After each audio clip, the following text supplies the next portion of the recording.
2차는 유명한 왕조들이, 서유럽의 스타 군주들이 총출동해요.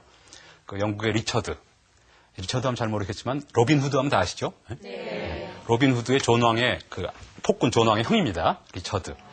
그리고 필리프, 프랑스의 유명한 왕.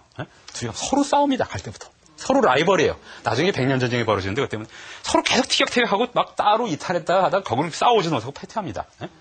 그리고 그렇게 흐지부지 돼요. 근데 웃기는 건 4차예요. 이건 십자군 자체라기보다 참 서유럽의 그 역사의 흥미로운 측면인데요. 이건 십자군이 중요한 거라기보다 오늘의 서유럽, 어떻게 보면 그런 역사를 말해주는 특징적인 사건일 거예요. 4차 십자군은 해로로 가기로 합니다. 그럼 병력을 수송할 배가 있어야겠죠? 그 당시에 배를 가장 많이 가신 곳은 이탈리아의 베네치아입니다.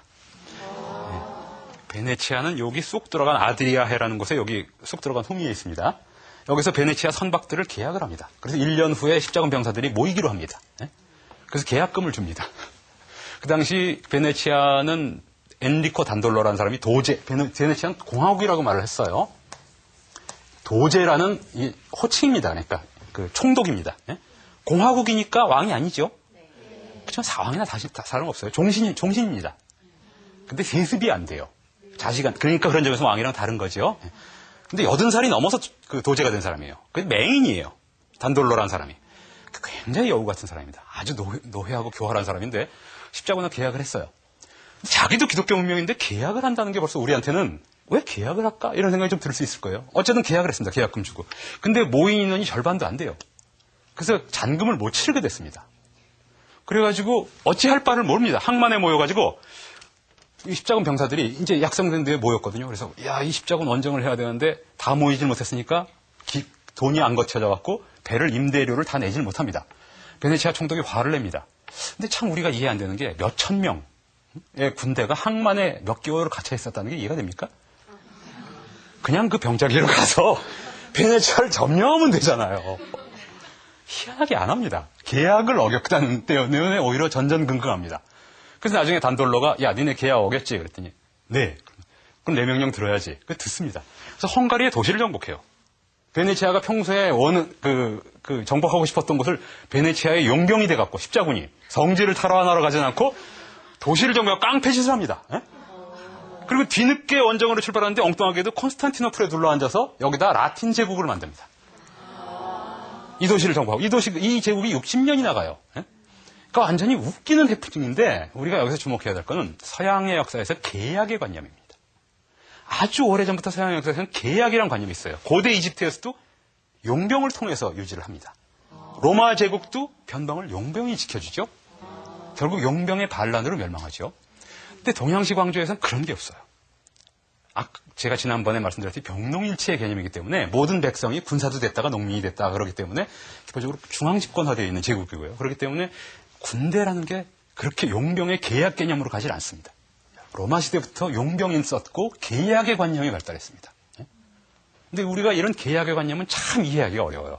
왜냐하면 동양에서는 일찍부터 정치적으로 하나의 국가, 특히 우리나라 사람은 그게 강하고요. 하나의 법제도가 통하는 한민족, 하나의 국가 이런 개념이 굉장히 강해서 이 민족이랑 계약을 하고 뭐를 하고 거래를 한다는 개념이 없거든요. 근데 서유럽 역사에서는 아주 오래전부터 이 십자군이 가장 우스운 경우입니다. 4차 십자군인데 결국 그래갖고 우스꽝스럽게 십자군이 끝납니다. 비슷한 시기에 몽골 제국이 들어섰는데 몽골 제국이 서유럽 원정을 갈 땐 일사불란하게 조직적으로 갑니다. 이건 황제의 명을 받아서 가는 것이고 서유럽 애들은 이권을 노리고 원정을 하는 겁니다. 그렇기 때문에 계약도 하는 것이고요. 몇백 년 뒤이긴 합니다만 영국의 유명한 왕 엘리자베스가 있지 않습니까? 엘리자베스도 프랜시스 드레이크라는 이제 그 부하가 세계 일주를 하겠다고 합니다. 마젤란에 이어서 세계 일주를 하는데요, 결국. 세계 일주를 하는데 영국 여왕이 투자 가치가 있다고 생각을 해서 투자를 합니다. 배 한 척을 기증합니다. 그래서 그걸 기함으로 삼아서 저거 하는데 사실 우리의 왕조의 개념에 익숙한 곳은 사람들은 이렇게 생각해요. 야, 왕이 무슨 투자를 해. 명령을 하면 되지. 근데 걔네들은 왕이 투자를 합니다. 그래서 거기서 생기는 수익의 얼마를 받기로 합니다. 신하한테. 이런 것이 유럽식의 왕조예요. 아까 콜럼버스 말씀드렸는데 콜럼버스도 투자를 합니다. 이사벨 여왕이. 그리고 콜럼버스도 수익의 8분의 1을 받기로 계약을 하고 대서양 원정을 떠납니다. 이런 개념이에요. 서유럽 역사 자체가 그런 개념이 굉장히 강한. 자, 그래서 서유럽 역사는 드디어 십자군 전쟁을 거치면서 다른 세계가 존재한다는 걸 깨닫게 되고 다른 문명권이 존재한다는 걸 깨닫게 됩니다. 그래서 서유럽 역사에서 역사상 가장 큰 그 변혁이 생기는 것 세 가지, 어떻게 보면 선물이라고 해야겠죠. 이 세 가지 선물을 한꺼번에 얻게 되는데요. 하나는 대항해. 제가 학교 다닐 땐 이거 옛날에 지리상의 발견이라고 말을 했습니다. 근데 유럽인 중심의, 발견이란 말 자체가 유럽인 중심이기 때문에 지금은 대항해 시대라는 말을 씁니다. 그리고 유명한 르네상스. 이름들은 다들 들어보셨을 거예요. 그 다음에 종교개혁입니다. 이것이 서유럽 인명의 근대를 낳은, 이때부터 유럽은 서유럽 중심의 역사가 전개되고, 나아가 동양 사회가 서양 사회에 비해서 물리적인 힘이 상당히 약해지기 시작하는, 말하자면 서유럽 입장에서 보면 세계 정복의 시대가 시작이 되는 겁니다.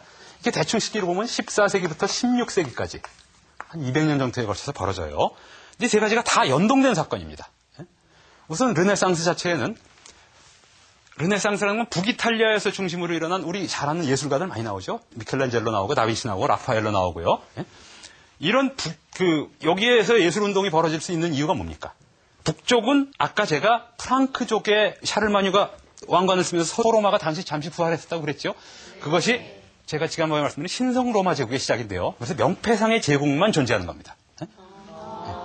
이것이 19세기 나폴레옹에 의해서 이제 최초로 문을 닫게 되는데, 지금으로 말하면 남독일과 오스트리아, 이쪽이 독일이죠. 크게 보면 독일 지역이 신성로마 제국의 영토라고 할 수가 있습니다. 이 제국과 알프스 산맥 그리고 교황령, 중부 이탈리아의 요 사이의 도시들이 무주공산입니다. 권력의 공백이에요. 북쪽으로는 황제파, 남쪽으로는 교황파입니다. 두 강대국 사이에서 도시마다도 교황파, 황제파가 있습니다. 서로 싸웁니다. 근데 경제력으로 굉장히 발달해요. 이 동로마가 15세기에 멸망을 하지만 이전부터 힘을 잃기 시작을 하면서 여기에 무역이 많이 닫히거든요. 동방무역이란 건 향료와 비단, 도자기가 있는데요. 향료, 비단, 도자기들이 대부분 중국이나 동남아시아에 나서 시리아까지 육로로 옵니다. 그리고 육로로 와서 여기서 배로 이탈리아 상인들이 실어 나르는 역할을 합니다. 여기서 많은 돈을 벌어요, 이탈리아 상인들이. 그래서 북이탈리아의 도시들이 많은 돈을 법니다. 이것이 르네상스를 일으킬 수 있는 물적인, 경제적인 토대가 됩니다. 그래서 예술운동, 문예부흥운동, 그리고 종교가 힘이 약해지죠. 교회의 힘이 점점 약해지고 십자군 전쟁을 통해서 교회권이 아닌 문명권이 발견이 되면서 교회의 힘은 더 약해집니다. 거기서 인간이 이제 자기네 삶에 대해서 책임을 지고 개인주의 사상이 생겨나기 시작을 합니다. 이것이 르네상스죠. 인문주의와 예술운동입니다. 크게 보면. 같은 시기에 대항해 시대가 벌어지는데요. 대항해 시대도 르네상스하고 연동이 됩니다. 르네상스라는 건 지중해 무역권을 북이탈리아의 도시들의 상인들이 다 먹은 거죠. 베네치아부터 시작해서 피렌체, 피사까지요. 그래서 여기서 르네상스라는 게 벌어진 건 좋은데, 여기에 무역권에 동참할 수 없는 것이 에스파냐입니다. 아까 제가 에스파냐 말씀드렸죠. 아랍권입니다.